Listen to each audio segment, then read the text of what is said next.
പ്രധാനമന്ത്രി പദം നരേന്ദ്രമോദി അടുത്ത മാസം 18-ന് രാജിവെക്കുമോ? കൊള്ളാലോ നിങ്ങൾ. ഒരു സംശയം. നിങ്ങൾ കുത്തിത്തിരിപ്പുകാരനല്ലേ?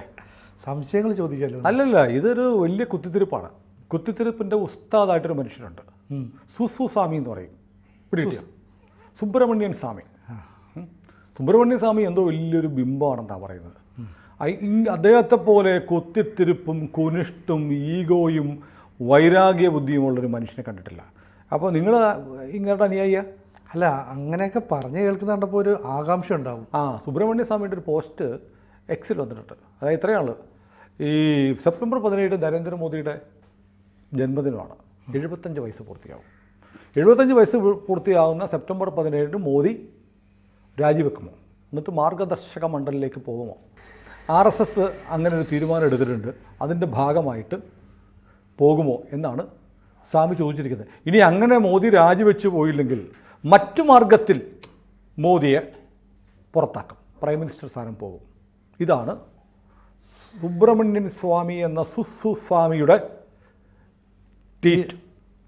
അപ്പോൾ കുറേ കാലമായി സ്വാമിയുടെ ഈ മോദിയെ ചൊറിയൽ കുറേ കാലമായി സോഷ്യൽ മീഡിയ തുടരുകയാണ്. എന്തു വന്നാലും മോദിയുടെ നെഞ്ചത്ത് കയറുക എന്നത് ഒരു കലയാക്കി നടത്തുന്ന ഒരാളാണ് സുബ്രഹ്മണ്യൻ സ്വാമി. ഞാൻ ഈ ട്വീറ്റിൻ്റെ അടിയിൽ വന്നിട്ടുള്ള കമൻറ്റ്സ് വായിച്ചു. മഹാഭൂരിപക്ഷം കമൻറ്റുകളും സ്വാമിയുടെ കള്ളത്തരം, സ്വാമി ഒന്നാന്തരം ഫ്രോഡാണെന്ന് സ്ഥാപിക്കുന്ന കമൻറ്റുകൾ അതിനിടയിലുണ്ട്.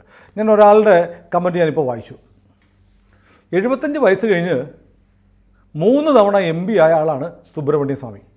75 വയസ്സിന് ശേഷം 75 വയസ്സിന് ശേഷം 75 വയസ്സിന് ശേഷം ഒരാൾ ഒരു പദവി ഏറ്റെടുക്കാതെ വീട്ടിൽ പോയിരിക്കണമെന്നാണല്ലോ ഇയാൾ പറഞ്ഞു വരുന്നത്.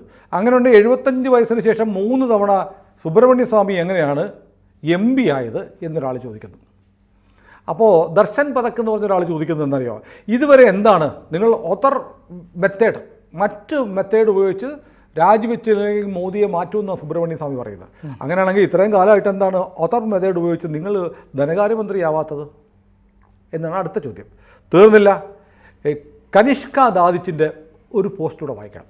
അതിൻ്റെ റിപ്ലൈ, പോസ്റ്റല്ല, സുസു സ്വാമിയുടെ ഈ കമൻറ്റിൻ്റെ അടിയിൽ, പോസ്റ്റിൻ്റെ അടിയിൽ വന്ന് അടുത്ത കമൻറ്റ്. പ്രിയപ്പെട്ട സുസു സ്വാമി, സുസു സ്വാമി എന്നുള്ള പ്രയോഗം എനിക്ക് അവിടെ നിന്നാണ് കിട്ടിയത്. താങ്കളും താങ്കളുടെ മകളും കുറേ കാലമായി നരേന്ദ്രമോദിയെ ഇങ്ങനെ ഡിഫെയിം ചെയ്യാൻ ശ്രമിക്കുന്നത്, അപകീർത്തിപ്പെടുത്താൻ ശ്രമിച്ചുകൊണ്ടേയിരിക്കുകയാണ്. ഇതൊന്നും വിജയിക്കാൻ പോകുന്നില്ല. താങ്കളുടെ മകളുണ്ടല്ലോ, ബംഗ്ലാദേശിലെ വംശഹത്യയെ, ഹിന്ദു വംശഹത്യ നടക്കുന്നുണ്ടോ, അതിനെ ഭയങ്കരമായി ന്യായീകരിക്കുകയാണ്. ഹിന്ദു കൂട്ടക്കൊല നടക്കുന്നൊന്നും അവർ തള്ളുകയും ചെയ്തിട്ടുണ്ട്. താങ്കളുടെ മകൾ, ആദ്യം മകളെ നന്നാക്കുന്നതാണ് പുള്ളി പറയുന്നത്. പുള്ളി ഇന്ത്യയിലെ ഹിന്ദുക്കളെ മുഴുവൻ രക്ഷിക്കാനുള്ള രക്ഷകവേഷമാണ് സുബ്രഹ്മണ്യൻ സ്വാമി കിട്ടുന്നത്. അങ്ങനെയാണെങ്കിൽ ഇയാൾ ആദ്യം തൻ്റെ മകളെ കൊണ്ട് ഈ ഇന്ത്യ വിരുദ്ധമായ, ഹിന്ദു വിരുദ്ധമായ സ്റ്റേറ്റ്മെൻറ്റ്സ് അവസാനിപ്പിക്കുക, സപ്പോർട്ട് അവസാനിപ്പിക്കുക എന്നാണ് കനിഷ്ക ദാദിച്ചിൻ്റെ റിപ്ലൈ വായിച്ചപ്പോൾ എനിക്ക് മനസ്സിലായി. എന്നിട്ട് അവസാനം ഫാദർ ഡോട്ടർ ഡ്യുവോ ഫ്രോഡ്, അപ്പനും മകളും രണ്ടും കള്ളന്മാർ, ഫ്രോഡാണ് എന്നാണ് ഈ മറുപടി. അപ്പോൾ സുബ്രഹ്മണ്യ സ്വാമിയെ സംബന്ധിച്ച് അദ്ദേഹത്തെ കേൾക്കാൻ കുറേ ആളുകൊണ്ട് ഈസ് ആൻ ഇൻ്റലക്ച്വൽ, ഒരു സംശയമില്ല, ബുദ്ധിജീവിയാണ്. പക്ഷേ അദ്ദേഹത്തിൻ്റെ രക്തഗ്രൂപ്പ് എടുത്ത് പരിശോധിച്ചാൽ Aയും Bയും ഒന്നുമല്ല. ആ ഗ്രൂപ്പിൻ്റെ പേര് മോദി വിരുദ്ധത എന്നുള്ളതാണ്. നരേന്ദ്രമോദി പ്രധാനമന്ത്രിയായിരിക്കെ നരേന്ദ്രമോദിയുടെ സർക്കാരിൽ ധനകാര്യമന്ത്രിയാവുക എന്നുള്ള സ്വപ്നവും കൊണ്ട് നടന്ന ഒരാളാണ് സുബ്രഹ്മണ്യ സ്വാമി എന്ന് പരക്കെ പറയുന്നുണ്ട്. അതാണ് ഒരാൾ ചോദിച്ചത്, ഈ സെപ്റ്റംബർ 17 75 വയസ്സ് പൂർത്തിയാവുന്ന മോദി മാറിയില്ലെങ്കിൽ ഓതർ മെത്തേഡിലൂടെ, മറ്റു മാർഗങ്ങളിലൂടെ മോദിയെ മാറ്റും, ഇങ്ങനെ വിചാരിച്ച ഉടനെ മോദിയെ മാറ്റാൻ പോകല്ലേ? കാരണം ഇത് നമ്മൾ സുബ്രഹ്മണ്യ സ്വാമിയുടെ നമുക്ക് ബഹുമാനമൊക്കെ ഉണ്ടായിരുന്നു. പക്ഷേ ഇറ്റ്സ് ടൂ മച്ച്. ഈ മനുഷ്യൻ ചൊറിഞ്ഞ് കരക്കാർ മുഴുവൻ ഇപ്പോൾ ഇയാളെ ചൊറിയുന്ന സ്ഥലത്തിലേക്ക് മാറിയിരിക്കുക. ഇന്ത്യ ഭരിക്കുന്ന ഒരു സർക്കാരിനെ, അതിൻ്റെ പ്രധാനമന്ത്രിയെ നിരന്തരം അപകീർത്തിപ്പെടുത്തുകയാണ്. ഇയാളുടെ സ്വന്തം ചരിത്രം പോലും മറച്ചു വെച്ച്, അതായത് ഒരു ഈ ട്വീറ്റിൻ്റെ താഴെ വന്ന മറുപടിയിൽ പറയുന്നത് പോലെ 75 വയസ്സിന് ശേഷം 3 തവണ MP ആകാൻ ഇദ്ദേഹത്തിന് ബുദ്ധിമുട്ടൊന്നുമില്ലായിരുന്നു. അപ്പോൾ 75 വയസ്സിന് ശേഷം നരേന്ദ്രമോദി പ്രധാനമന്ത്രി ചെയ്തതിലാണ് പുള്ളിയുടെ ചൊറിച്ചൽ. 75 വയസ്സിൻ്റെ പേരിൽ ആരെയാണ് BJP സ്ഥാനങ്ങൾ കൊടുക്കാതിരുന്നിട്ടുള്ളത് എന്ന് ആലോചിച്ച് നോക്കൂ. അദ്വാനി ഇന്ത്യയുടെ ഉപപ്രധാനമന്ത്രിയായിരുന്നപ്പോൾ എത്ര വയസ്സുണ്ടായിരുന്നു? മുരളി മനോഹർ ജോഷിക്ക് എത്ര വയസ്സുണ്ടായിരുന്നു? ഒടുവിൽ ഒരു പ്രത്യേക ഘട്ടം വന്നപ്പോൾ നേതാക്കന്മാർ മാറണം. വാജ്പേയിയുടെ കാലം നോക്കൂ, എല്ലാ പാർട്ടികളിലും ഇങ്ങനെ തലമുറ കൈമാറ്റം ഉണ്ടായിട്ട്. വാജ്പേയി പ്രധാനമന്ത്രിയായിരുന്നപ്പോൾ എത്ര വയസ്സുണ്ടായിരുന്നു? അപ്പോൾ ഈ BJP-യിൽ 75 വയസ്സിന് ഒഴിഞ്ഞു മാറണം എന്നുള്ള തീരുമാനമില്ല. പല ആളുകളും താഴെ വന്ന് വെല്ലുവിളിക്കുന്നുണ്ട്. 75 വയസ്സിൽ എല്ലാ അധികാര സ്ഥാപനവും വിട്ടൊഴിയണമെന്ന് BJP-യോ RSSO എടുത്ത ഒരു തീരുമാനം കാണിക്കാമോ? അത് സംബന്ധിച്ചൊരു വാർത്ത കാണിക്കാമോ? ഈ പത്രക്കാർ ചില ആളുകൾ സ്വാമിയെ പോലെയുള്ള ചില ആളുകളൊക്കെ ഉണ്ടാക്കി വിട്ടിട്ടുള്ള നറേറ്റീവ്സാണ്. ഈ നറേറ്റീവ് തിരഞ്ഞെടുപ്പ് കാലത്ത് ആരും കൊണ്ടുവന്നു? അരവിന്ദ് കെജ്രിവാളെ പൊക്കിക്കൊണ്ടുവന്നു. മോദി അധികാരം കിട്ടിയാൽ മോദി ഉടനെ മാറും, അമിത്ഷായെ പ്രധാനമന്ത്രിയാക്കുന്നു. വേറൊരു കാര്യമുണ്ട്, ഈ തെരഞ്ഞെടുപ്പിൻ്റെ പ്രധാനമന്ത്രി സ്ഥാനാർത്ഥി ആരായിരുന്നു? നരേന്ദ്രമോദിയായിരുന്നു. നരേന്ദ്രമോദിയെ കാണിച്ചാണ് തെരഞ്ഞെടുപ്പ് നടത്തിയത്.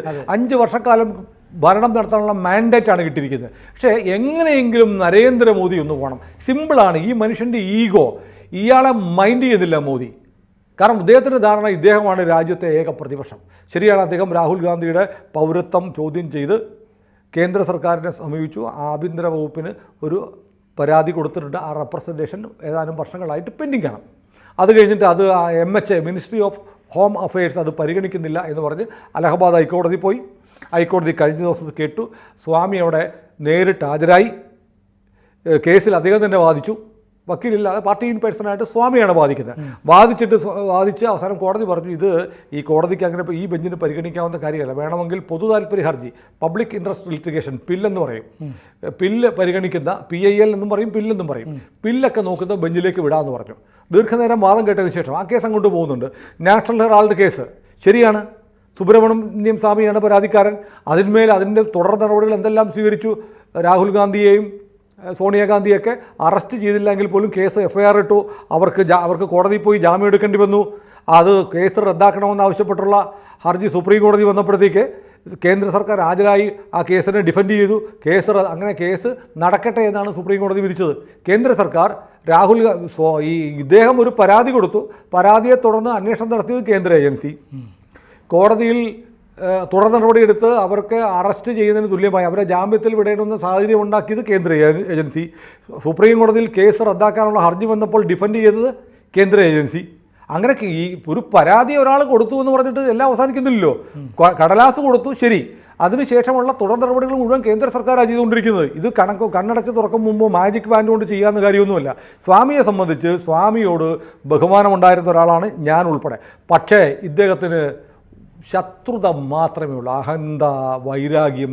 താനാണ് ഈ രാജ്യത്തെ പ്രധാനമന്ത്രിയാകാൻ, ഈ രാജ്യത്തെ നയിക്കാനുള്ള യോഗ്യൻ, ഞാൻ മാത്രമാണ് യോഗ്യൻ എന്ന പേരിൽ ഇന്ത്യൻ പ്രധാനമന്ത്രിയെ BJP-യെ നിരന്തരം അപമാനിക്കുക, നരേന്ദ്രമോദിയെ വ്യക്തിപരമായി ടാർഗറ്റ് ചെയ്യുക എന്ന വൃത്തികെട്ട തരത്തിലേക്ക് സുബ്രഹ്മണ്യം സ്വാമി മാറിയിരിക്കുക. അദ്ദേഹത്തിന് രാജ്യത്തിൻ്റെ ശത്രുക്കളുടെ കയ്യിലെ കളിപ്പാവയായി മാറിയിരിക്കുക. എനിക്കിപ്പോൾ സംശയമുണ്ട്, നമ്മുടെ രാജ്യത്തെ ശിഥിലമാക്കുക, രാജ്യത്തിനെതിരായി നിരന്തരം പോസ്റ്റ് ചെയ്യുക. പ്രധാനമന്ത്രി ആയിരിക്കുന്ന ആൾ എടുക്കുന്ന തീരുമാനങ്ങൾ രാജ്യത്തിന് വേണ്ടി എടുക്കുന്ന തീരുമാനങ്ങളാണ്.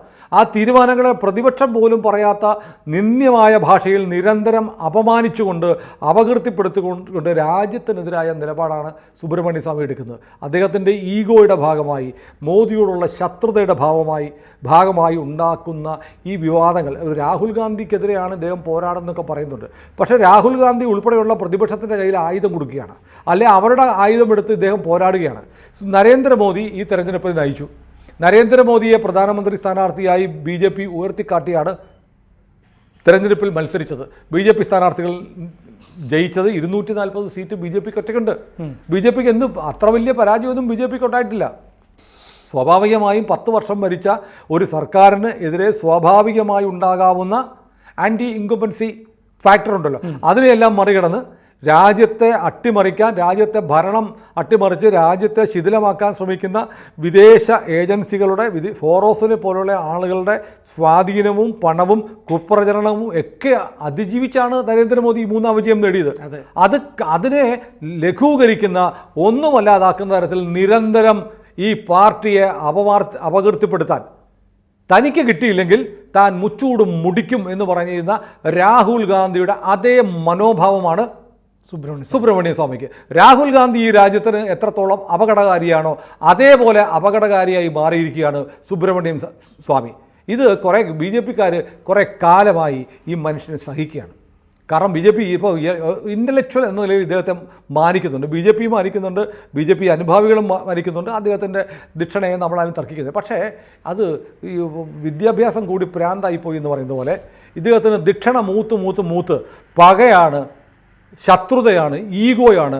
ഈ പ്രധാനമന്ത്രി നരേന്ദ്രമോദി അദ്ദേഹത്തിൻ്റെ മന്ത്രിസഭയിൽ എന്നെ എടുത്തില്ല എന്ന സിംഗിൾ പോയിൻ്റ് അജണ്ടയിൽ ബി ജെ പിയെയും നരേന്ദ്രമോദിയെയും നിരന്തരം ആക്രമിക്കുന്ന സുബ്രഹ്മണ്യൻ സ്വാമിയെ പോലെയുള്ള ആളുകൾ രാഹുൽ ഗാന്ധിയേക്കാൾ വലിയ ആപത്താണ്, രാജ്യത്തിൻ്റെ ശത്രുക്കളാണെന്ന് തുറന്നു പറയാതെ തരമില്ല. കാരണം ഒരു പബ്ലിക് പ്ലാറ്റ്ഫോമിൽ ഇയാൾ ബി ജെ പി ആണെന്ന് അവകാശപ്പെടുന്നത്, സംഘത്തിൻ്റെ ആളാണെന്ന് താൻ സംഘപരിവാറിൻ്റെ ഭാഗമാണെന്നൊക്കെ ചിലപ്പോൾ ക്ലെയിം ചെയ്യാറുണ്ട്.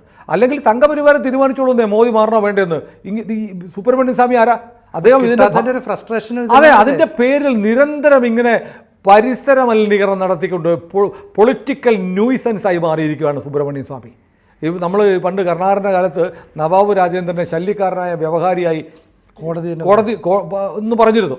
എന്ന് പറയുന്നത് പോലെ വളരെ ശല്യക്കാരനായ ഒരു വ്യവഹാരിയല്ല, ഒരു രാഷ്ട്രീയ പ്രഭാഷകനായിട്ട് മാറുകയാണ് സുബ്രഹ്മണ്യ സ്വാമി. ഈ പ്രഭാഷണങ്ങൾ രാജ്യത്തെ ഗുണം ചെയ്യുന്നതല്ല. രാഹുൽ ഗാന്ധി എത്രത്തോളം അപകടം ചെയ്യുന്നുണ്ടോ അതിൽ നിന്നും 1% പോലും കുറവല്ല സുബ്രഹ്മണ്യ സ്വാമി ഉണ്ടാക്കി വെക്കുന്ന കുഴപ്പങ്ങൾ. സുബ്രഹ്മണ്യ സ്വാമിയെ തുറന്നെതിർക്കുക എന്നുള്ളത് ഇന്ത്യയെ സ്നേഹിക്കുന്ന ദേശാഭിമാനികളായ മുഴുവൻ ആളുകളുടെയും കടമയായി മാറുകയാണ്. കാരണം ഇറ്റ്സ് ടു മച്ച്. സ്വാമിയെ ഇനി സഹിക്കാൻ പറ്റില്ല. സ്വാമി ഒരു പൊതുശല്യമാണ്. അദ്ദേഹത്തിൻ്റെ ലക്ഷ്യം ഈ രാജ്യത്തെ ശിഥിലമാക്കണമെന്ന് ആഗ്രഹിക്കുന്ന ആളുകളുടെ ലക്ഷ്യത്തിൽ നിന്ന് ഒട്ടും കുറഞ്ഞ ലക്ഷ്യമല്ല. കൂടുതൽ വാർത്തകളും വിശേഷങ്ങളും നിങ്ങളിലേക്ക് എത്താൻ ABC മലയാളം സബ്സ്ക്രൈബ് ചെയ്യുക, ബെൽ ബട്ടണും അമർത്തുക.